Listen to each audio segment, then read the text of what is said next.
हमारे YouTube channel study with रमण किरण पर आपका हार्दिक स्वागत है। हम लोग आज भारतीय इतिहास सीरीज का वीडियो देखेंगे। हमने 2 अगस्त 2021 से भारतीय इतिहास का सीरीज प्रारंभ किया है। भारतीय इतिहास में हम देखते हैं, सबसे पहले हम प्राचीन भारत का सीरीज प्रारंभ किया है। हम इसमें अध्ययन करेंगे आज प्राचीन भारत का। हम इतिहास के बारे में जानेंगे। अतीत काल की घटनाओं, सामाजिक, राजनीतिक, सांस्कृतिक एवं आर्थिक की जानकारी देने वाले शास्त्र को इतिहास कहते हैं।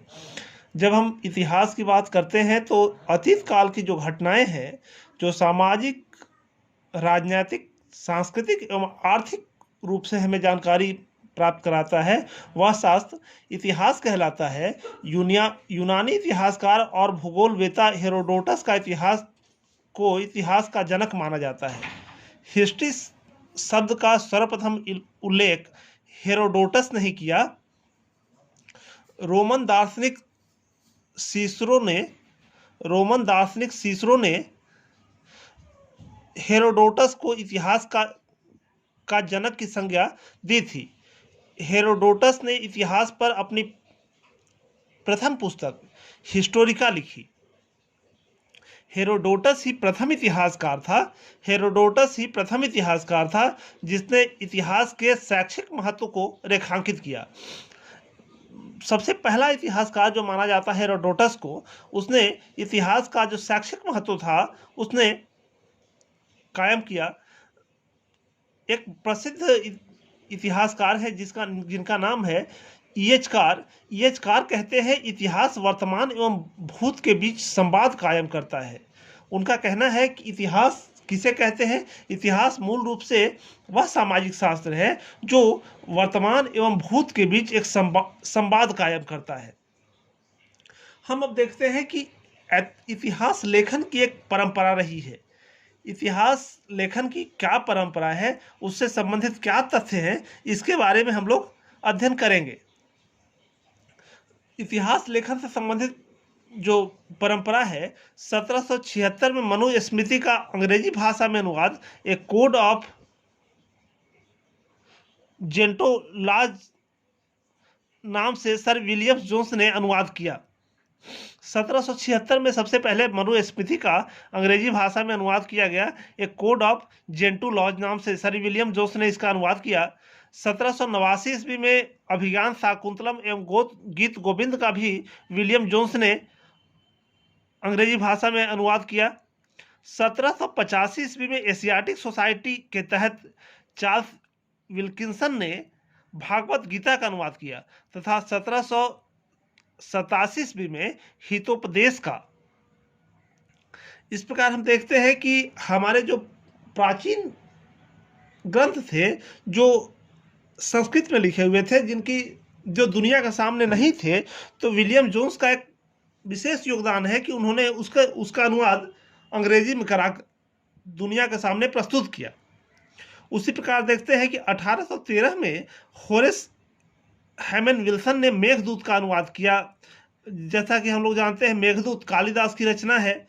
1904 ईस्वी में वीए स्मिथ ने अर्ली हिस्ट्री ऑफ इंडिया प्रथम पुस्तक की रचना की।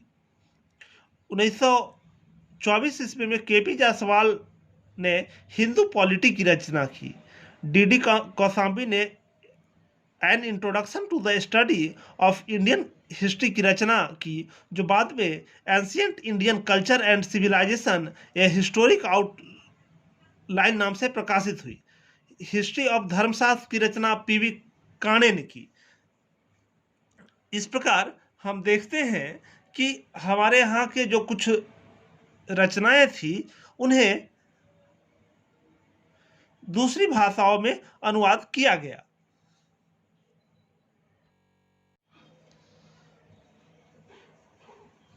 मानव सभ्यता को प्रारंभिक काल के सुविधानुसार हम 3 भागों में बांटते हैं। पहला है पूरा पाषाण काल। 20 लाख से 10,000 बीसी को पूरा पाषाण काल के नाम से जानता है। इस युग में मूल रूप से मानव भद्दे, बेडौल और अपरिष्कृत औजारों का प्रयोग करता था। इस युग में मानव का जो रचना होता था वह मूल रूप से भद्दे और बेडौल होता था और अपरिष्कृत औजार हुआ करता था जिसका वह प्रयोग किया करता था। इस युग को मुख्यतः आखेट या खाद्य संग्रह के रूप में भी जाना जाता है। इस युग का मानव पूर्णतः शिकार पर ही आश्रित था। इस युग का जो मानव था वह पूर्ण रूप से शिकार पर ही आश्रित था। पूरा पाषाण युग को अध्ययन की सुविधा की दृष्टि से 3 उपकालों में विभाजित किया जाता है। पहला है निम्न पूरा पाषाण काल 5 लाख से 50,000 बीसी तक। मध्य पूरा पाषाण काल 60,000 से 40,000 बीसी और उच्च पूरा पाषाण काल 4,000 बीसी से 10,000 बीसी माना जाता है। निम्न पूरा पाषाण काल, इस काल के उपकरण मूलतः क्वार्टजाइट पत्थर से निर्मित थे। चॉपिंग पेउल, हैंड एक्स, वलीवर आदि इसमें निर्मित थे। इस काल में मानव मुख्यतः कोर उपकरणों का निर्माण किया है। भारत में सोहन घाटी, पाकिस्तान बेलन घाटी, जहां से पाषाण काल की तीनों अवस्थाओं के साक्ष्य प्राप्त हुए हैं। भारत में मुख्यतः जो सोहन घाटी है जो पाकिस्तान में स्थित है, और वेलन घाटी जहां से पाषाण काल की तीनों अवस्थाओं के साक्ष्य प्राप्त हुए हैं। वेलन घाटी को भारतीय प्रागैतिहासिक का टेक्स्ट बुक भी कहा जाता है। Text book of Indian pre history Velan घाटी को कहते हैं। वेलन घाटी को हम text book of Indian pre history के नाम से भी जानते हैं। डिडवाना भीमबेटका का मध्य प्रदेश प्रमुख स्थल है। भीमबेटका में बड़े पैमाने पर पाषाण युगीन गुहा चित्र प्राप्त हुए हैं। वहीं दक्षिण भारत में पलवरम, अतिपक्मक, गिदलूर आदि प्रमुख स्थान है। भारत में पहला हस्त कुठार 1863 ईस्वी में मद्रास के पास वलम से रॉबर्ट ब्रूस फ्रूट द्वारा खोजा गया। अगली कड़ी में अतिरपक्कम में केरल और ऊपरी गंगा घाटी को छोड़कर संपूर्ण भारत से पूरा पाषाण युगीन स्थल प्राप्त हुए हैं। इस काल के औजारों का प्रयोगकर्ता होमो इरेक्टस मानव था। इस काल में जो औजारों का मुख्य रूप से प्रयोग करता था उसको हम होमो इरेक्टस मानव कहते हैं। यद्यपि अग्नि से परिचय हो चुका था, परंतु अभी भी अग्नि का नियमित उपयोग नहीं होता था। सर्वप्रथम अग्नि के प्रयोग का प्रमाण चीन के चाओ जू कोजियन गुफा से प्राप्त होता है। उसके पश्चात जो नेक्स्ट काल आता है उसको हम कहते हैं मध्य पूरा पाषाण काल। मध्य पूरा पाषाण काल में उपकरण निर्माण हेतु क्वार्टजाइट पत्थरों की जगह चट, जैस्पर और फिलेट जैसे पत्थरों के प्रयोग का प्रमाण मिलता है। फलक उपकरणों की अधिकता के कारण इसको फलक संस्कृति के नाम से जाना जाता है। फलक उपकरणों में खुरचनी, स्क्रैपर, वेधनी, वेधक तथा तक्षणी प्रमुख है। नेवासा नर्मदा घाटी से इस काल के उपकरण प्राप्त हुए हैं। नर्मदा घाटी के हथनौरा नामक स्थान से अरुण सोनकिया ने मानव कंकाल ढूंढा, जिसकी पहचान वर्तमान में आद्य होमोसेपियंस के रूप में की जाती है। वैश्विक संदर्भ में देखा जाए तो निएंडरथल मानव का संबंध भी मध्य पूरा पाषाण काल से की जाती है। सल्क निर्माण हेतु लवाई तकनीकी का प्रयोग तेजी से प्रचलित हो रहा था। उच्च पूरा पाषाण काल, होमोसेपियंस अर्थात आधुनिक मानव के विकास इस युग की विशेषता है। विंध्य क्षेत्र के शैलाश्रयों में अनेक गुहा चित्रों का निर्माण भी इसी काल में हुआ।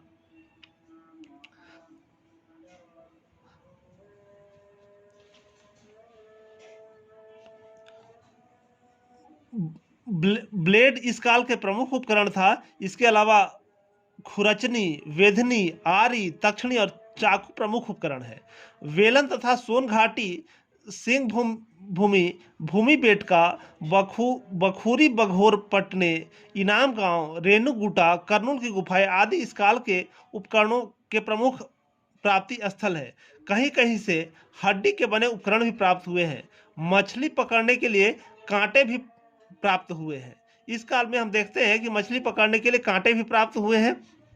वेलन घाटी के लोहांदा नाला से अस्थि की बनी हुई मातृ देवी की मूर्ति भी प्राप्त हुई, जो इस युग में मानव कला के चेतना का प्रमाण है। बेलन घाटी के लोहंदा नाला से अस्थि की बनी हुई मातृ देवी की मूर्ति प्राप्त हुई है, जो मानव कला के चेतना का प्रमाण है। इस युग से मानव शैल चित्रों में मुख्य रूप से गेरुआ, लाल, सफेद, हरा, पीला आदि वर्णों का प्रयोग किया जाता है, जो पूर्णतया प्राकृतिक है। अधिकांश चित्र शिकार एवं दैनिक जीवन संबंधित है। सुंदरगढ़ है वह मिर्जापुर में स्थित है। भीमबेटका आदमगढ़ है वह मध्य प्रदेश में है। जोगी मारा है वह झारखंड में है। कर्नूल गुफाएं आंध्र प्रदेश में है। भीमबेटका के चित्रों को नृत्य, मदिरापान, जुलूस आदि प्रमुख है। यह चित्र अब यूनेस्को की विश्व धरोहर सूची में शामिल है। मध्य पाषाण काल, यह संक्रमण काल का प्रतिनिधित्व करता है। फलतः मानव के उपकरण, शिकार और रहन सहन की पद्धति में महत्वपूर्ण परिवर्तन दृष्टिगोचर होता है। मानव अब अपेक्षाकृत छोटे छोटे शिकार करने लगा। मछलियों और पक्षी, मध्य प्रदेश के आदमगढ़ और राजस्थान के बागोर से पशुपालन के प्रारंभिक साक्ष्य प्राप्त होने लगे। इस युग में मिसाइल टेक्नोलॉजी का भी विकास हुआ, जैसे भाला, धनुष, बाण आदि। इस काल के उपकरण आकार में छोटे और परिष्कृत हैं, इसलिए इन्हें सूक्ष्म उपकरण कहा जाता है। ब्लेड, क्रोड, त्रिकोण तथा नव चंद्राकार और समलंब औजार प्राप्त हुए हैं। इस युग का मानव शिकार के साथ साथ खाद्यान्न का संग्रह भी सीख लिया था।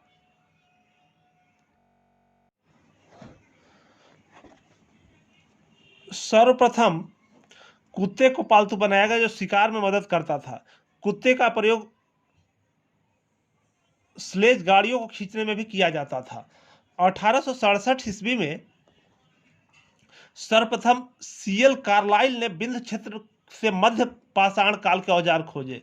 1867 ईस्वी में सीएल कार्लाइल था जो विंध्य क्षेत्र से मध्य पाषाण काल के औजार की खोज की।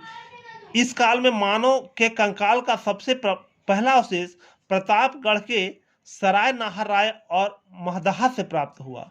इस काल के जो मूल रूप से पहला अध्यय प्रतापगढ़ उत्तर प्रदेश के सराय नाहर राय और महदहा से प्राप्त हुआ। सराय नाहर राय चोपानी मांडो तथा मलदाहा जैसे महत्वपूर्ण मध्य पाषाणिक स्थल मध्य गंगा घाटी बेलन घाटी में स्थित है। सराय नाहर से हड्डी और प्रस्तर उपकरण भी मिले हैं। आवास घास फूस के बने थे, कहीं फर्श में पत्थर लगे थे। घरों के चारों तरफ खंभे गाड़ने के साक्ष्य मिले हैं। एक ही पंक्ति में 3 समाधान के साक्ष्य भी सराय नाहर राय से प्राप्त हुए हैं। चौपानी मांडो से अस्थायी जीवन के स्वरूप चूल्हा, चक्की और मूसल प्राप्त हुए हैं। महदहा से बुच्चड़खाना, गोबर और आवास के साथ साथ जुड़वा समाधान भी प्राप्त हुए हैं।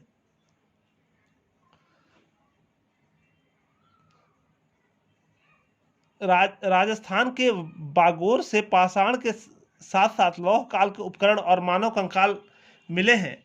भीमबेटका मध्य प्रदेश से मानव अंत्येष्टि का प्रमाण मिला। लेखनिया से 17 नरकंकाल तथा महदहा से युगल समाधान के साक्ष्य प्राप्त हुए हैं। अग्नि का प्रयोग मध्य पाषाण काल को पूरा पाषाण काल से अलग करता है।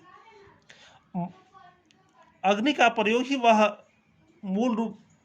मूल बिंदु है जो कि मध्य पाषाण काल को पूरा पाषाण काल से अलग करता है। चूल्हे की प्राप्ति इस बात का प्रमाण है कि सामूहिक जीवन के साथ साथ भोजन पकाने की कला की शुरुआत इस काल में हो चुकी थी। अगला काल है अब नवपाषाण काल। नवपाषाण काल शब्द का सर्वप्रथम प्रयोग सर जॉन लुआक ने किया। यह 1965 ईस्वी में अपनी पुस्तक एक लिखी थी जिसका नाम था प्री हिस्टोरिकल टाइम्स, उसी में इसका प्रयोग किया था।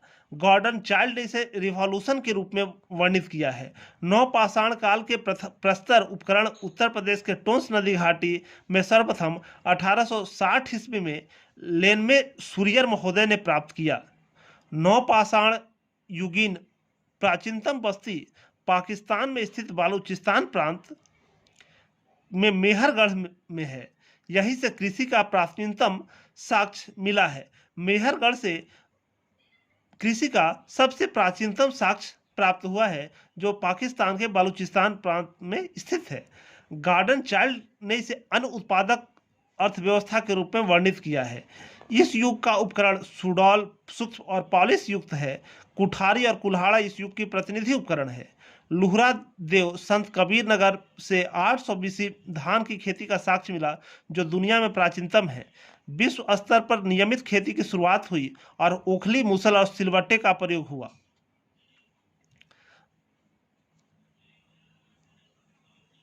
इस युग का उपकरण विश्व स्तर पहिए का आविष्कार हुआ। मृदभांड का निर्माण भारतीय उपमहाद्वीप में मेहरगढ़, बुर्जा घेम, चिरोद, कोल्डिहवा, गुफकराल आदि नवपाषाणिक स्थल प्राप्त हुए हैं। मेहरगढ़ से जौ के 2, गेहूं के 3 किस्में और खजूर और कपास विश्व में प्रथम खेती के साक्ष्य प्राप्त हुए हैं। बुर्ज होम और गुफराल से गर्त निवास के साक्ष्य प्राप्त हुए हैं। बुर्ज होम से एक समाधि स्थल से मालिक के साथ उसके पालतू कुत्तों को दफनाने का साक्ष्य मिला है। कोल्डिहवा से वन और कृषि जन्य दोनों प्रकार के चावल के साक्ष्य मिले हैं।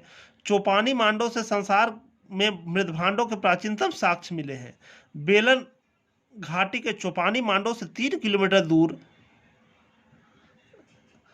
महागढ़ा से गौशाला का साक्ष्य प्राप्त हुआ है।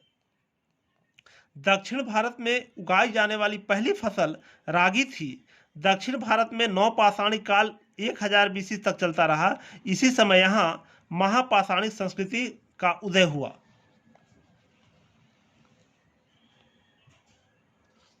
श्रम विभाजन और स्त्री पुरुष में विभेद भी इसी काल से दिखना प्रारंभ हुआ। व्यक्तिगत संपत्ति की भावना का विकास हुआ। हम जो श्रम विभाजन देखते हैं और पुरुष स्त्री पुरुष में भेद का भी काल देखते हैं वह इसी काल में उत्पन्न हुआ। इसी काल में धीरे धीरे मातृसत्तात्मक समाज पितृसत्तात्मक समाज में परिवर्तित होने लगा। नवपाषाणिक मानव प्राकृतिक शक्तियों के रूप में मातृदेवी की उपासना प्रारंभ की। पुनर्जन्म में विश्वास बढ़ रहा था। नवपाषाणिक ग्राम्य संस्कृतियों ने ही कांस्य युगीन शहरी संस्कृतियों के उदय का मार्ग प्रशस्त किया। भारत में नवपाषाण काल से संबद्ध पुरातात्विक खोज प्रारंभ करने का श्रेय डॉक्टर प्राइमरोज को है, जिन्होंने 1842 ईस्वी में लिंगसुगुर नामक कर्नाटक नामक स्थल से उपकरण खोजे। कताई और बुनाई की कला से भी परिचित थे क्योंकि पुराविदों को उत्खनन से चरखे के कुछ अंश प्राप्त हुए हैं।